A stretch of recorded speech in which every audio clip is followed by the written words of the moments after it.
ಅವಕಾಶ ಮಾಡಿಕೊಡ್ಬೇಕಂತ ಎಲ್ಲರ ಪರ ಕಳಕಳಿಯಿಂದ ಕೈ ಮುಗಿದು ತಮ್ಮಲ್ಲಿ ವಿನಂತಿ ಮಾಡ್ಕೊಳ್ಳೋಕೆ ನಾವು ಇವತ್ತು ನಮ್ಮ ಊರಿಗೆ ಬಂದಿದ್ದೀವಿ.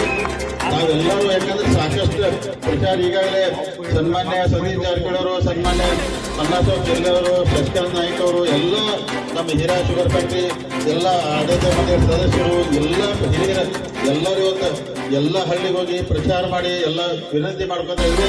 ನಮ್ಗೊಂದು ಯಾಕಂದ್ರೆ ದೇವರದೊಂದು ದೊಡ್ಡ ಅವಕಾಶ ಕೊಟ್ಟಿದ್ದಾನೋ, ಇದನ್ನ ಅವಕಾಶ ತಾವು ಉಪಯೋಗ ಮಾಡ್ಕೊಂಡಾರ ನಮಗೆಲ್ಲ ಒಳ್ಳೇದಾಗ್ತೈತೆ ಅಂತ ಹೇಳಿ ನಮ್ಮಲ್ಲಿ ವಿನಂತಿ ಮಾಡ್ಕೊಂಡು ಈ ವ್ಯಾಪ್ತಿಯಲ್ಲಿ ಇರುವಂತ ಮತದಾರ ಪ್ರಭುಗಳಿಗೆ, ರೈತ ಬಾಂಧವರಿಗೆ ಒಂದು 2-3 ವಿಷಯ ನಾವು ವಿನಂತಿ ಮಾಡ್ಕೊತೀನಿ.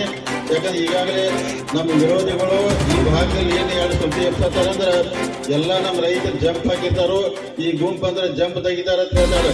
ನಾವು ಯಾವ ಜಂಪು ತೆಗಿದಲ್ಲ, ಇನ್ನೊಂದು ಜಂಪ್ ಹಾಕೊಂಡ್ರೆ ನಾವು ತಲೆ ಕೆಡಿಸ್ಬೋದಿಲ್ಲ. ಅದಕ್ಕೆ ಒಟ್ಟ ತಲೆ ಮತ್ತೆ ಕಿನಾಲ್ನಲ್ಲಿ ಇದ್ದಂತ ಮೋಟರ್ಗಳಿಗೆಲ್ಲ ತ್ರಾಸ ಕೊಡ್ತಾ ಇರ್ತಾರೋ. ನಾವಂದ್ರೆ ಯಾವ ಕಾರಣಕ್ಕೂ ನಮ್ಮ ರೈತ ಬಾಂಧವರ ನೀರಿಗೆ ತೊಂದರೆ ಕೊಟ್ಟು ಯಾವುದೋ ಹಂತದ ಮಾಡಕ್ ಹೋಗಲ್ಲ. ಈ 2 ವಿಷಯ ಅಂದ್ರೆ ವಿರೋಧಿಗಳು ಬಹಳ ಅಪಪ್ರಚಾರ ಮಾಡಿ ಹೇಳ್ತಾರೋ.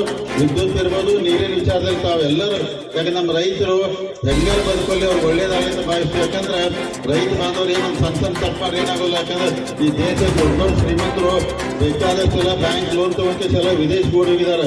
ನಮ್ಮ ರೈತರು ಏನಾರು ಒಂದು ಜಂಪ್ ಆಗಿದೆ ಜಗತ್ತು ಮುಳುಗೋದಿಲ್ಲ, ಅಥವಾ ಒಂದು ಕಿನಾರ ಮೋಟರ್ ಹಾಕಿದ್ರೆ